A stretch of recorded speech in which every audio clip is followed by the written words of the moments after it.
What is up, everyone? JD here. I hope you're doing well today. We're going to be doing a full overview of the Kizer Sparrow. Let's get into it.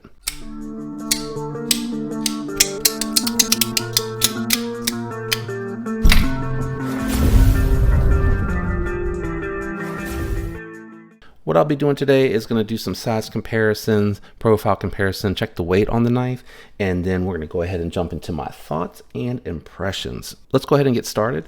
First, we're going to bring out a sub 3-inch knife, which is actually going to be pretty close in size. That's going to be the Pony Stout, and then we'll bring out a full size comparison with the Syncut Serene. So you can see here, this is on the medium size, not quite a full-on medium, but not quite a small size knife either.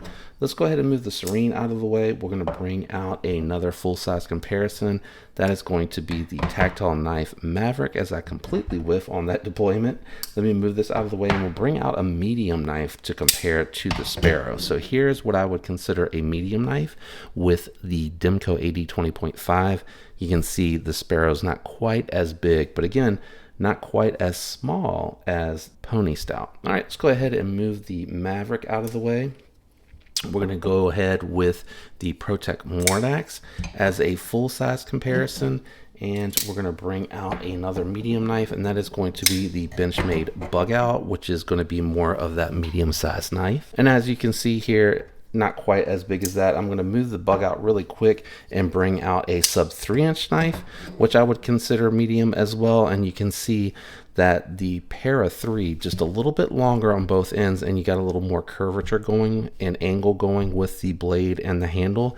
So again, I think we pretty well established it's more of that medium size, not quite small, but definitely not quite medium either. So let's do some thickness profile comparisons, and we're going to start with the Para 3.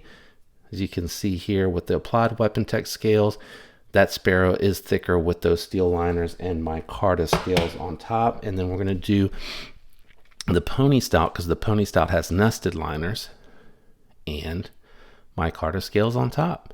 So you can see this is definitely thicker. And the other thing about the Sparrow that I wanted to mention too, with those full steel liners, you're going to see this has actually got quite a bit of weight to it, coming in at 3.5 versus the Bug Out with the titanium scales coming in at 2.8, and the Applied Weapon Techs on the lightweight Para 3 coming in at 2.5.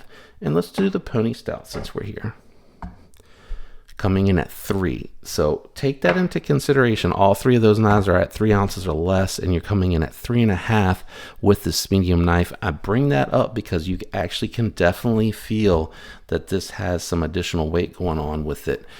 So I did want to bring that to your attention. So we're going to start with ergos. You got very well done micarta. I really like this micarta a lot. It's got nice texture to it. It feels very nice in hand. I love that it gives a little bit of feedback without being too rough, and it's not super slick. You do have a reversible deep carry pocket clip, but it is not reversible. It did not prioritize, or they did not prioritize the lanyard hold over the pocket clip, so I'm okay with that. I like when they do the lanyard bead a little bit better, but I think they went with the 3 holes, so they got the 2 standoffs here, and they got those in line. I get the design element for that. This feels pretty good in hand, except for the fact that I would constitute this as a 3-finger knife. I barely can get the first part of my pinky onto the handle there. I'm definitely falling off of the back. This is a sharpening choil, so you can't choke up either. So this is definitely for medium hands, small hands, definitely not large or bigger, in my opinion. Unless you just like small knives, or you feel like this is all you need for an EDC, it'll do you just fine. It makes up for it by being chunky because of the steel liners and then micarta scales on top. So it definitely has girth to it, which will help with the ergos.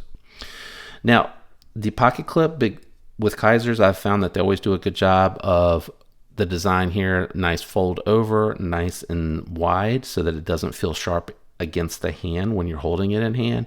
You have the bill here angled down so it's not poking into the hand, but it does go in and out of the pocket really nice. It is not nested which I really don't understand why they didn't make it reversible. If they weren't going to make it nested, it would just be 2 more holes, but I guess that would take away from the design aesthetic. But the flat screws and very low profile where it makes the connection there, it didn't get hung up on the pocket any, and it goes straight deep very, very easily. The lockup on here is sitting at about 40%. You got a nice thin liner in here. Even though it is steel liners, you can have really good access to the lock bar with no jimping. So all you need to do is just disengage it, just lay your hand across and slide it, and it's going to catch. If you like to come in from the side, same thing. Now, because it is a little bit thinner, I do feel that there is a little bit of sharpness there, but the sharpness is like a gift and a curse, because while you do feel it there, it's catching on the finger very easily. You're not having to fight with it, especially when you go to pull up. It's much more comfortable to pull up and start to close than it is to actually go in from the side, in my opinion. But if you have smaller hands, you may not feel that way. Did I miss anything? Oh, yep, we do have milling on the inside here. And again, the lighting here does make it a little bit harder to see on these darker knives. So let me grab the flashlight for you so that you can see that. Let me get the right angle here. There you go. Milled out on top of the steel liner, and then you have much larger holes on the, oh, it's focusing on the flashlight. Let's try, I think I had a good angle there. Hold on. Definitely a work in progress as I readjust to the new workspace. There you go. So you got lots of holes milled out here on this liner to try to reduce the weight. Ironically, still coming in over 4 ounces for such a small knife. It's kind of crazy. Oops, I went to adjust the brightness instead of turning it off. They do have this black coated 154 cm blade that they did the laser etching on to make it look like a jacket. I think is the only thing that I can think of on both sides. You do have the name of the knife, the model number, the designer, the etching, the manufacturer, and the blade steel and etching. Way too busy for my taste, personally. If you want something that stands out and is different, this 100% will get you covered. Now, because they did a straight coating on here, what you'll see is you're definitely going to see a lot of the scarring from where this knife has been cut with and tested on both sides here. You'll see that it's really going to show up.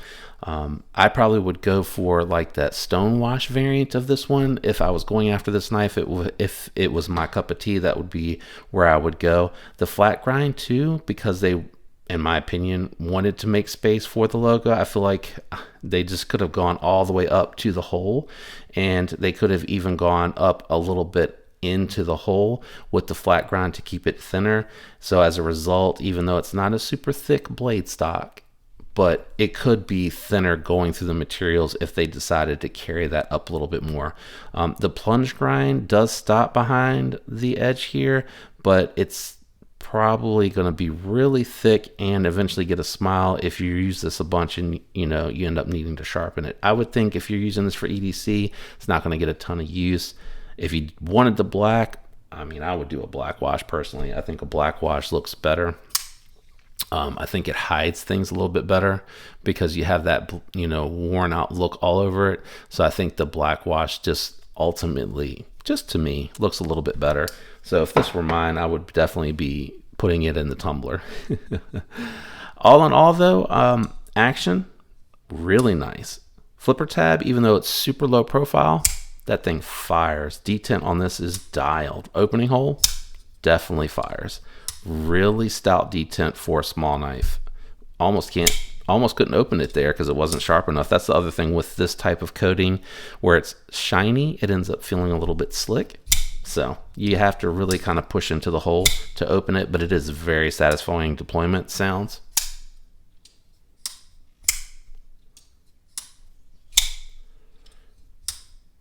I will say, very clicky, very crisp. Doesn't sound like it's hollowed or tingy, so I do like that about this knife. Let me know what you think about this one down in the comments. I am very curious about this particular model. It is coming in at 71 bucks when I checked on White Mountain Knives. For that price point, you have an alternative if you want a small knife. I do like the Pony Stout. Pony Stout has a forward finger choil that I can get just past the first knuckle on, and get a comfortable grip. If I go any taller, I can start to feel that I'm going over top of the blade's edge. So, you know, that's me and my issues, because again, larger hands. You know, at this price point, you're getting really close to where you can get a BD1N from Spyderco, USA made. And I just think because the Para 3 has that dedicated style choil on there, you have that little nipple here, dimple here, whatever you want to call it, that protects that finger from the blade's edge, so you're able to get more in hand on here with a 3-inch knife. Also, I like the Cubit a little bit better at $66. You get 14C20 it in, but it is a button lock. So if you don't like button locks, that might not be a good alternative recommendation. You might want to try to look at spending a little bit more to get yourself a USA made Para 3 lightweight. They do sprint runs. That one in the S90V with the FRN handles was $140. So you basically would just need to tell yourself, instead of buying 2 Kizers, you just want to buy that one.